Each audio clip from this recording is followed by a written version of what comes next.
ಅನ್ಯಾಯಕ್ಕೆ ಒಳಗಾಗಿದ್ದಂಥವ್ರು, ತಾರತಮ್ಯಕ್ಕೆ ಒಳಗಾಗಿದ್ದಂಥವ್ರು.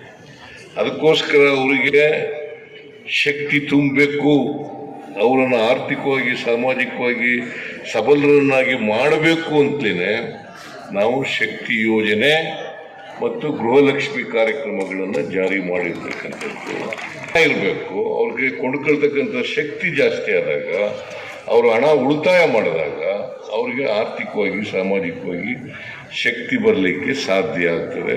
ಅವರು ಕೂಡ ಮುಖ್ಯವಾಹಿನಿಗೆ ಬರಲಿಕ್ಕೆ ಸಾಧ್ಯ ಆಗ್ತದೆ. ಸೊ ಅದಕ್ಕೋಸ್ಕರ ನಾವು ಈ ಕಾರ್ಯಕ್ರಮಗಳನ್ನು ಮಾಡಿರ್ತಕ್ಕಂಥದ್ದು. ಸೊ ಇವತ್ತು ಹೆಣ್ಮಕ್ಳಿಗೆ ಆಮೇಲೆ ಸಂವಿಧಾನದ ಪ್ರಿಯಾಂಬಲ್ ಪೀಠಿಕೆ, ಸಂವಿಧಾನದ ಪೀಠಿಕೆಯನ್ನು ಕೂಡ ಹಾಕಿದ್ದಾರೆ. ಅದಕ್ಕೆ ಸಂಬಂಧಪಟ್ಟಂಥ ಎಲ್ಲ ಈ ಸಮಾಜದಲ್ಲಿರ್ತಕ್ಕಂಥ ವಿವಿಧ ವರ್ಗಗಳಿಗೆ ಸೇರಿದಂಥ ಜನರು ಅವರನ್ನು ಕೂಡ ಪ್ರತಿನಿಧಿಸ್ತಕ್ಕಂಥದ್ದಕ್ಕೆ ಅದರ ಚಿತ್ರದ ಮೂಲಕ ಮಾಡ್ತಕ್ಕಂಥದ್ದು. ಯಾಕಂದರೆ ಒಂದು ಚಿತ್ರ ಇದೆಯಲ್ಲ, ಆ ಚಿತ್ರ 1000 ಪದಗಳಿಗಿಂತ ಜಾಸ್ತಿ, 1000 ಪದ, ಅದಕ್ಕಿಂತ ಪ್ರಭಾವಶಾಲಿ, ಶಕ್ತಿಶಾಲಿ ಅಂತಕ್ಕಂಥದ್ದನ್ನು ತಿಳ್ಕೋಬೇಕಾಗ್ತದೆ.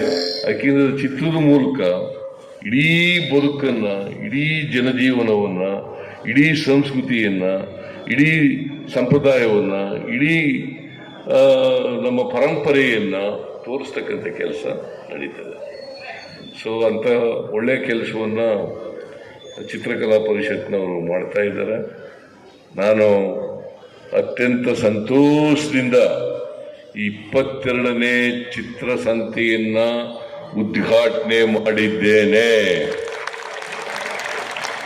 ಬೆಂಗಳೂರಿನ ನಾಗರಿಕರು, ಕರ್ನಾಟಕದ ನಾಗರಿಕರು ಎಲ್ಲರೂ ಕೂಡ ತಾವೆಲ್ಲ ಇದನ್ನು ನೋಡಿ ಸಂತೋಷಪಟ್ಟು ಮತ್ತೆ ಕೊಂಡ್ಕೊಂಡು ಕಲಾವಿದರಿಗೆ ನೀವು ಸಹಕಾರವನ್ನು, ಬೆಂಬಲವನ್ನು ಕೊಡಬೇಕು ಅಂತೇಳಿ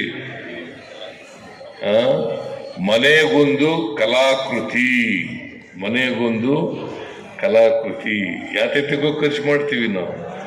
ಮನೆಯಲ್ಲಿ ಒಂದು ಕಲಾಕೃತಿ ಇದ್ದರೆ ನಮ್ಮ ಇಡೀ ಕಲಾವಿದರಿಗೂ ಅನುಕೂಲ ಆಗ್ತದೆ, ಮತ್ತು ಈ ಚಿತ್ರಸಂತೆ ಮಾಡೋದಕ್ಕೂ ಸಾರ್ಥಕ ಆಗ್ತದೆ ಅಂತಕ್ಕಂಥ ಮಾತುಗಳನ್ನು ಈ ಸಂದರ್ಭದಲ್ಲಿ ಹೇಳಿ ಮತ್ತೊಮ್ಮೆ ನಿಮ್ಮೆಲ್ಲರಿಗೂ ಕೂಡ ಶುಭವಾಗಲಿ, ಹೊಸ ವರ್ಷದ ಶುಭಾಶಯಗಳನ್ನು ಹೇಳಿ ನನ್ನ ಮಾತುಗಳನ್ನು ಮುಗಿಸ್ತೇನೆ.